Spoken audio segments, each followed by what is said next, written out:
Hey guys, ID here. Welcome to the 33rd episode of Design Journal. In this episode, we're going to design a logo for a fitness data company.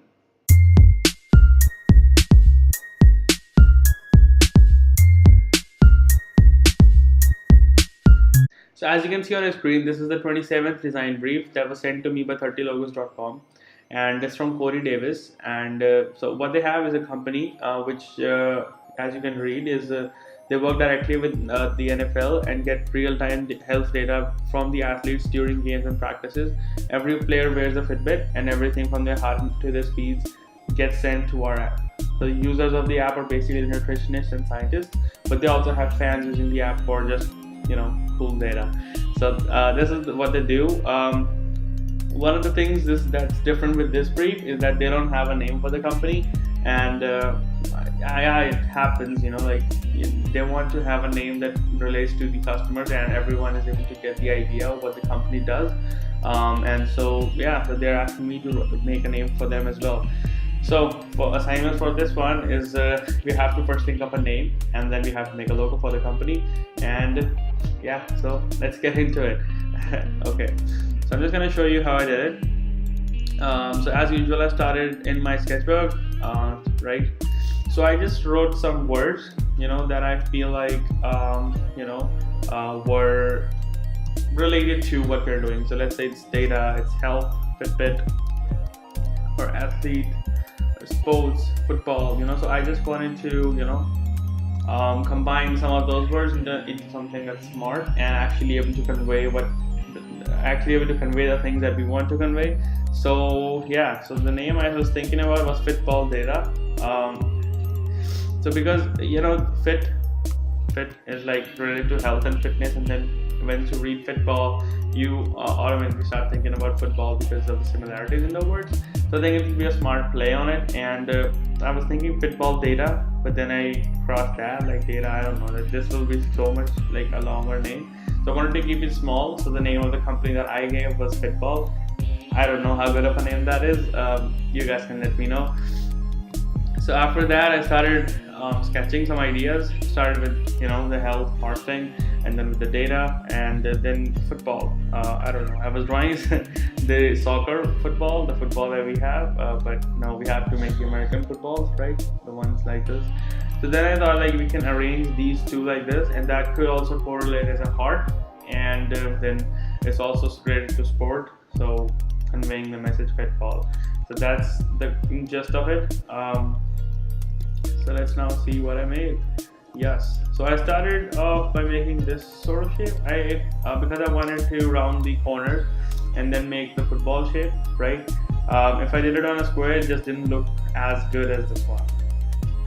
The next thing I did was I rounded these corners off, the side ones, and then I added some stripes so that it looks like a football ball. Football ball. Okay. So this is this currently looks like an illustration or a graphic. I wanted it to look more like a realistic football, so I started adding some colors to it. So this is where I began. So as you can see, these lines were like straight up until this point. I curved them a little bit, and to curve them, I used one function that's in Illustrator. I'm just going to show you. You go to Effect, and you go into Warp. You go into Bulge. And we don't have to do it this much, but this is basically what it is. So you can just add a little bit of curve, or there are a lot of other ideas that you can check as well. So I just use these to add the curves to the line, so that the ball has a curvature. That's the basic idea.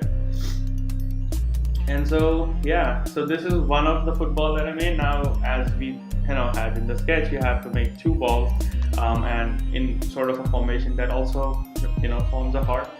And so when I made this, I was like, no, something isn't just quite right. Just because it's like we don't have much contrast over in this area, so that's the only problem that I was having, which I solved by adding a gradient instead of a flat color. Now you can see two separate footballs, and there's enough there's enough difference that you can see that there's enough contrast. And one of the things that I also wanted was this to line perfectly, right? And I did this by eye, I just didn't use because there was no function that will help me do that. And I did that just by going to an outline mode and then moving things around. That's basically what it is. And then this is the black and white version that I made. So I was pretty satisfied with the logo at this point, which means I was time to move to the type. And I tried out a lot of different fonts, but the font that I settled on is Proxima Nova Bold, just because of I don't know, like this font looks so good, so I just wanted to use it. Plus it looks professional, and once we're dealing with fitness and data, we want some sort of professionalism, we want to show responsibility that we will not misuse the data or something like that. So that's the idea behind using a professional looking font. And moving on to the artboards, the first one as usual for me is the black and white logo. Although I don't think so that this logo particularly looks good in black and white, but in color I think it just justifies the sacrifice that this one makes. So I also added this sort of the curvature of the football ball, yeah. So this is basically the logo in the full glory, and this is the logo with the type, and that's what we made for Fitball. So yeah, let me know what you think about the design and the videos in general in the link in the comment section below. And I know it's been quite a while. I will try to stick to the schedule of releasing 2 videos a week. And if you notice any difference in the quality of this video, I'm recording this one from my new iPhone XR, so definitely let me know about the video quality as well. And that's it. Stay tuned because more stuff is coming really soon. Okay, bye.